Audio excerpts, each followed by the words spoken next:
नमस्कार मित्रांनो, वनौषधी उपचार चॅनलवर तुमचं सर्वांचं स्वागत आहे. आज आपण सर्दी व कफ यावरील उपचार बघणार आहोत. लहान मुलांची छाती जर कफाने भरली असेल तर एक अगदी सोपा उपाय करून बघा. अर्धा चमचा मोहरी घेऊन ती व्यवस्थित ठेचा, मग त्यात 1 ते 2 थेंब मध घाला. हे मिश्रण लहान मुलांना पिंगायला द्या. कफ मोकळा होण्यास खूप मदत होते.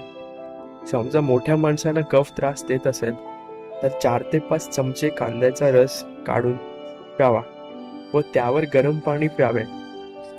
या उपायाने छातीतील कफ मोकळा होण्यास मदत होते.